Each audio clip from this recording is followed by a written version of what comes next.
नमस्कार दोस्तों, आइए जानते हैं देश दुनिया की 20 बड़ी खबरें। इससे पहले अगर आप चैनल पर नए हो तो चैनल को सब्सक्राइब जरूर करें। केजरीवाल को कोर्ट ने नहीं दी राहत, 2 जून को जाना होगा जेल। अरविंद केजरीवाल ने शुक्रवार को दिल्ली की जनता के नाम वीडियो संदेश जारी किया था। उन्होंने कहा था कि 1 जून को अंतरिम जमानत पूरी हो रही है और 2 जून को 3 बजे सरेंडर करने के लिए अपने निवास से निकलेंगे। मध्य प्रदेश में 15 जून को पहुंचेगा दक्षिण पश्चिम मानसून, जाने आपके राज्य में कब होगी एंट्री। मौसम विभाग के मुताबिक मध्य प्रदेश में दक्षिण पश्चिम मानसून समय से 2 दिन पहले ही यानी कि 15 जून तक पहुंचने की संभावना है। बता दें कि दक्षिण पश्चिम मानसून ने केरल और पूर्वोत्तर क्षेत्र में 29 मई को एंट्री ली थी। कांग्रेस ने एग्जिट पोल का हिस्सा बनने से किया मना। जेपी नड्डा ने कहा, कांग्रेस ने स्वीकार ली हार। कांग्रेस पार्टी ने 1 जून को होने वाले एग्जिट पोल में हिस्सा न बनने का फैसला लिया है। भाजपा के राष्ट्रीय अध्यक्ष जेपी नड्डा ने कांग्रेस के इस फैसले की आलोचना की है। उन्होंने कहा कि कांग्रेस ने नतीजों से पहले ही हार मान ली है, इसलिए 7वें चरण में इन्हें पर वोट देकर वोट बर्बाद न करें। चिलचिलाती गर्मी के बीच खुशखबरी, अगले 48 घंटे में इन राज्यों में होगी बारिश। आईएमडी का ताज़ा अपडेट।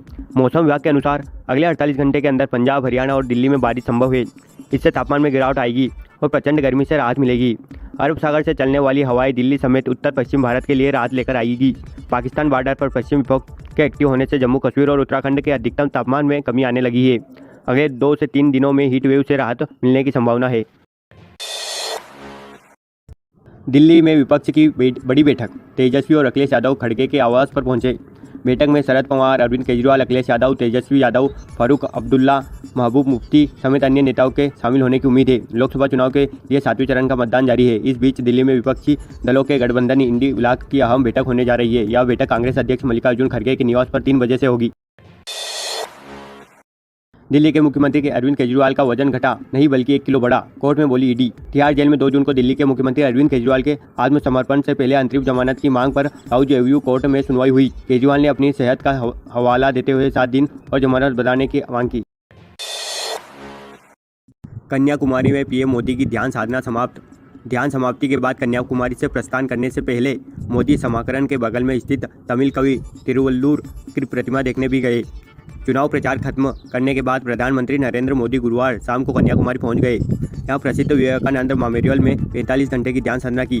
पीएम मोदी का यह अनुष्ठान अब समाप्त हो गया है। इसके बाद पीएम मोदी इस समाकरण के बगल में स्थित तमिल कवि की प्रतिमा देखने गए। अब दिल्ली रवाना होंगे। जानिए 2009, 2014 और 2019 में कितने सही साबित हुए थे एग्जिट पोल। 2014 और 2019 में नरेंद्र मोदी के करिश्मे को पूरी तरह से आंकने में कामयाब नहीं रहे थे। एग्जिट पोल 2009 में भी गड़बड़ आ गए थे। लोकसभा चुनाव में आखिरी चरण के मतदान के बाद एग्जिट पोल जारी किए जाते हैं। देश में विभिन्न एजेंसियां एग्जिट पोल करती है। ये आंकड़े कभी सटीक बैठते हैं तो कभी पूरी तरह गलत भी साबित होते हैं। यहाँ जानिए 2009, 2019 और 2014 लोकसभा चुनाव के परिणाम और एग्जिट पोल अनुमान का अंतर। जारी रहेगा भीषण गर्मी का दौर, मानसून ने खोई गति, इन राज्यों को करना होगा बारिश का इंतजार। केरल से पूर्वोत्तर पहुंचने के बाद मानसून ने अपनी गति खो दी गई है, जिसके चलते लोगों को बारिश के लिए कुछ दिन और इंतजार करना होगा। देश भर में इन दिनों भीषण गर्मी का दौर जारी है। हालांकि मानसून ने केरला पहुंचने के बाद गर्मी से राहत मिलने की उम्मीद थी, लेकिन मौसम विभाग की हाल ही में इसको लेकर बुरी खबर दी है।